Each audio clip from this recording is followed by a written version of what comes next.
Since 2024, Candace Owens has been coming after Israel, especially because of what's going on with the Israel-Palestine war.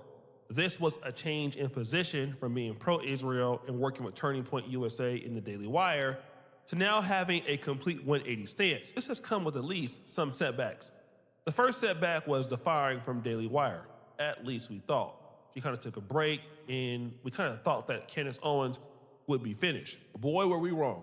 Candace Owens actually came back with a vengeance, doing something that even I never thought, which was actually getting stronger after being fired from the Daily Wire.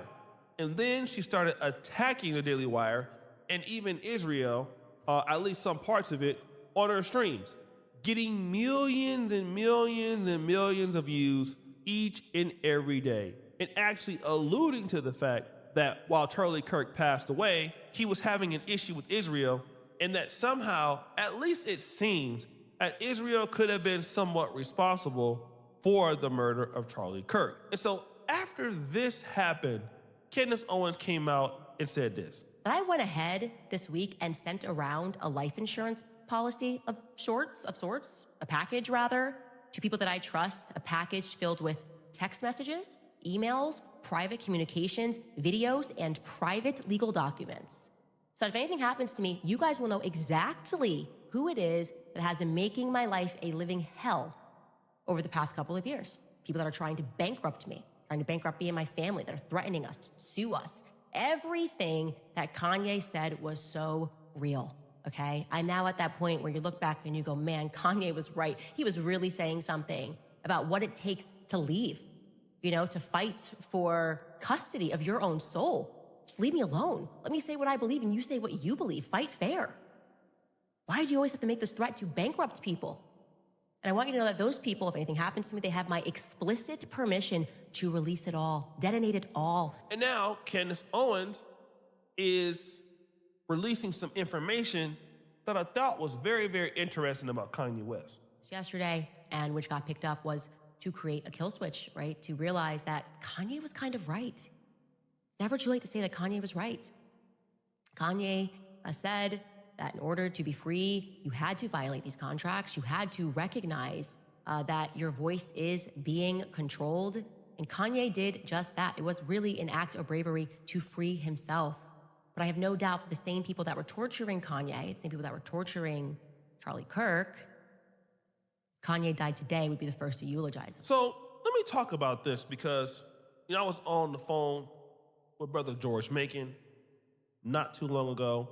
And let me just say this, I gotta respect a Candace Owens position that she has right now, at least within the right. I mean, she seems that she cannot do any wrong at this point, she's really, really going strong. But I do have a criticism, and that criticism is Candace Owens was talking about, how dangerous Black America was, how dangerous Blacks in general were. All of these issues that us as Blacks had. She didn't feel comfortable. She married her husband because he had a higher IQ and all of this. And, that Blacks had to get out of Black America because of retribution and violence. And at the same time, what you see Candace Owens doing is, making these kill switches, because for her, if something were to happen to her, then you know what? She wants to let everybody know this is what happened. Now, this is ironic.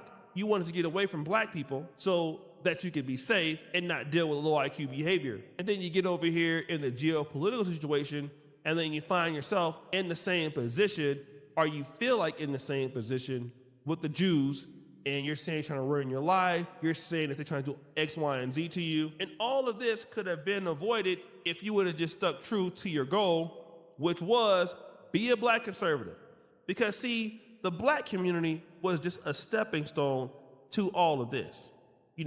Being married to somebody that's non-Black and talking about the Black community, getting on Fox News, getting your numbers up, like I said, destroying Black people at any chance you get, and because, they're dangerous and they're violent, and then now you get over there with somebody you feel is dangerous and violent. This is exactly what happens when us as Blacks stick our noses in other people's business. Again, I'm not a geopolitical expert.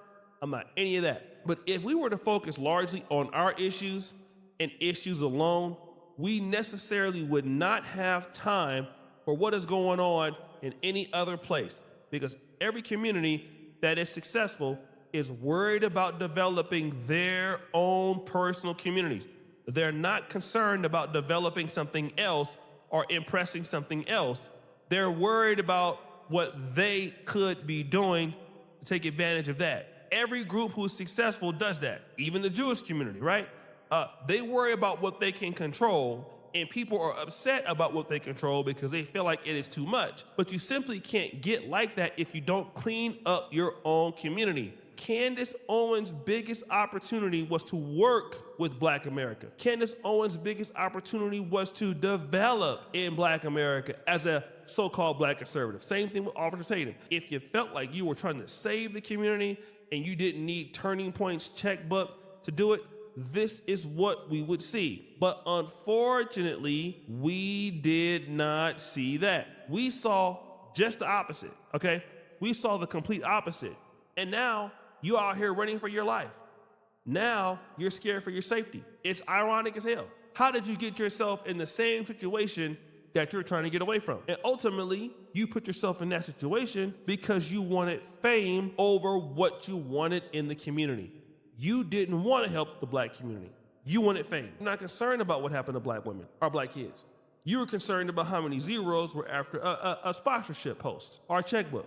You were not concerned with any of that. You used it as a stepping stone to become opportunistic. And now, largely, you're upset. Now, largely, you scared. Now, if something happened to me, send this email, send all of this. And so let's say if these things were to really happen and for some reason you'd be cut down, or at least you would say, would it be worth it? Hell no. If I'm a Black person in America, me getting into a geopolitical situation and somehow being shot because of that, it doesn't sit well with me.